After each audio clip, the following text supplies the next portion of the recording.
Welcome back, everybody, to another deep dive. Right. Today, we've got a fascinating figure to dig into, Henry Boxes Brown. Now, you might have heard that name before. He's the guy who literally nailed himself to freedom. That's the one.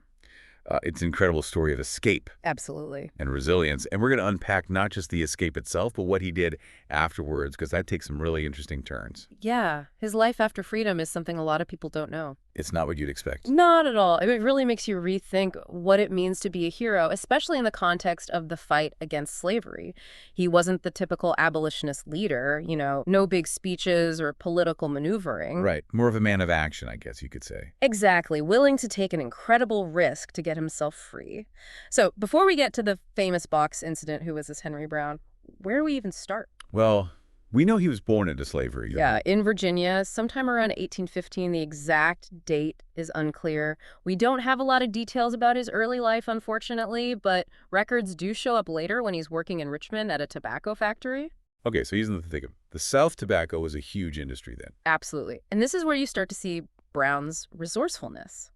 It's not just that he's working the tobacco, but he's learning the trade, observing how it all works. Smart guy making the most of a bad situation. Yeah, and crucially, he was saving every penny he could.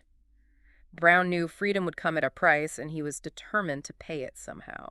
And that price turned out to be shipping himself in a crate. Is that what we're talking about here? That's it. 1849 rolls around. Brown's about 33 or 34 years old, and he decides he's done. He's had enough. He gets in touch with some abolitionists up in Philadelphia. They cook up this wild plan. I can't even imagine having that conversation. Like, hey, I'm thinking of mailing myself. You guys got room on the receiving end? Right. But they were serious. They built him this crate, 3 feet by 2 feet, lined it with some coarse wool. Not exactly first-class accommodations. I've seen pictures of replicas of this thing. It's tiny. Yeah. How'd it even fit? Barely. And this wasn't a quick trip either. Over 27 hours he's in this box. 27 hours. Longer than some of my flights nowadays. And think about the conditions: wagon, railroad, steamboat. Every bump, every jolt must have been agony. He's got one little air hole to breathe through. That's it. I'm getting claustrophobic just thinking about it. You and me both. It speaks to his desperation, but also his will to survive. It wasn't just blind luck. He planned this. He thought it through. It's like he had to become cargo to escape being treated like cargo. It's kind of deep when you think about it. Yeah, there's layers to it for sure.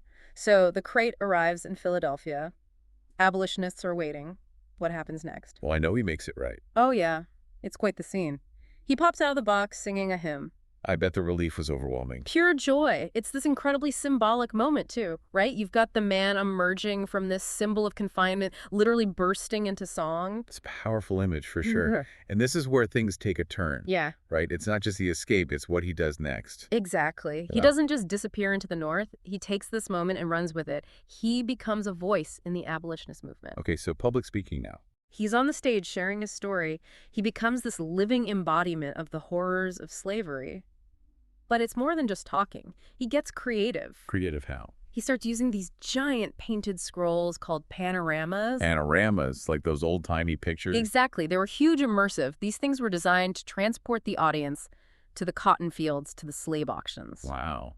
Like an early form of multimedia. Very much so.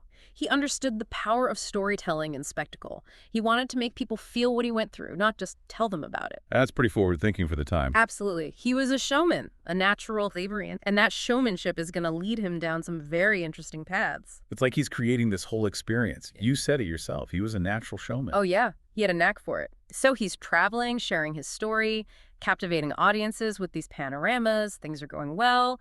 But then a big wrench gets thrown into the works, the Fugitive Slave Act of 1850. Right. Because even in the North, he's not truly safe. That act meant slave owners could still pursue escapees across state lines. It created this constant fear for formerly enslaved people. Even if you made it north, you were looking over your shoulder. So what does Brown do? He decides the risk is too great. He flees to England. Figures he'll be safer there across the ocean. England in the mid-1800s, that's a whole different world though, right? Absolutely. And this is where Brown's story takes another turn, a real head-scratcher for some folks. He encounters the world of minstrel shows. Minstrel shows. Okay, for those of us who don't know, can you explain what those were? Well, they were a popular form of entertainment at the time, but incredibly racist. White performers would wear blackface makeup, exaggerated costumes, and basically mock Black people, their speech, their culture. Wow. So Brown escapes this horrific system of slavery, flees in England, and walks right into this other form of racism. It's almost unbelievable. It's a cruel irony, for sure. And here's where Brown makes a decision that people still debate today. He decides to create his own stage act, and he incorporates elements of these minstrel shows. Hold on, he's using the very thing that's mocking him to fight the system that enslaved him. I don't even know what to say to that. It's bold, daring. Some might even say reckless. He starts calling himself Prof. H. Box Brown, even the African Prince, playing with these identities, these presentations of blackness. It's like he's trying to reclaim the narrative, turn the tables on those who would define him. That's one way to look at it. He's trying to reach a wide audience using the tools of popular entertainment to deliver this message against slavery. But doesn't that risk reinforcing the stereotypes? That's the tightrope he's walking. It's a question that still resonates today. How do you use popular culture to raise awareness without accidentally making the problem worse? It's a tough one for sure. Yeah. So tell me more about Brown's act. What did he actually do on stage? Well, his most dramatic flourish was that he would actually reenact his escape from the box, right there on stage. Wow, no way. Was it the original crate? Historians doubt it, but the effect must have been something else. This man literally emerging from the symbol of his oppression. It's powerful imagery for sure, and it worked right. He tours England for 25 years, hundreds of shows a year. He even starts acting in plays, some based on his own life. So he found success. But I have to imagine not everyone in the abolitionist movement was happy with his approach. You're right. One of his biggest critics was Frederick Douglass. Oh yeah, Douglass. Yeah. Another escaped slave. Powerful voice for abolition. I read his autobiography.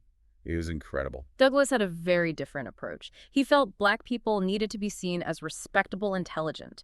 To combat the racist stereotypes that fueled slavery, he thought Brown's theatrics, especially the minstrel elements, were dangerous. So you've got these two giants of the movement with very different ideas about how to achieve the same goal. It speaks to the complexity of the issue, right? Was dignified respectability the key to changing minds, or was Brown's more in-your-face approach necessary to really shake people awake? It's a fascinating debate. It shows that the movement wasn't this monolithic thing. Everyone agreed on everything. Absolutely. There were internal debates, disagreements over tactics. And this tension between Douglass's pragmatism and Brown's more emotional approach, that reflects a bigger conversation about how to create social change. And it wasn't just Brown's style that Douglass criticized, right? He also took issue with Brown revealing the details of his escape in that 1849 narrative. Yeah, Douglass thought that was irresponsible. Publishing those details could endanger other slaves who might try to copy Brown's method. So there's this tension between individual liberation and the collective good. Exactly. Brown's escape was heroic. But did he have a responsibility to think about the potential consequences for others? That's a question that's hard to answer for sure, but it's a good question. It makes you think about the tough choices activists face. And despite those criticisms, Brown's story continues to fascinate and inspire.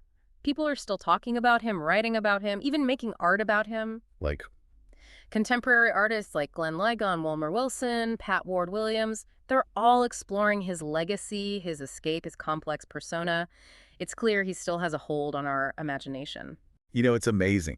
It's been over 150 years since this all went down, and Henry Box's Brown's story is still so relevant. People are still debating his choices, making art about him. I think that's because he challenges us. He forces us to look at some uncomfortable truths about history, about the fight for freedom, about the choices people make when they're desperate. He makes us think, is that what Oh, you're yeah. saying? Makes us question our assumptions? Yeah, he's not your typical hero. He's complicated, messy. His story isn't a nice, neat package. It's a challenge. A challenge to what? To how we view heroism. To everything, really. Our assumptions about activism, about how to fight injustice. Brown's story tells us there's no one right way to do it. It's about being resourceful and bold, Yeah. using what you have to make your point, even if it ruffles some feathers along the way. Right. He wasn't afraid to be a showman. He wasn't afraid to use whatever tools he had to get people's attention, to make them see the horrors of slavery. It makes me think about him in that box, 27 hours in the dark. What must that have been like? Pure terror, or was there some kind of hope mixed in there? Well, Brown was a deeply religious man. He saw his escape as a mission from God, to escape and then to bear witness to the evils of slavery. That faith probably helped him through those long hours.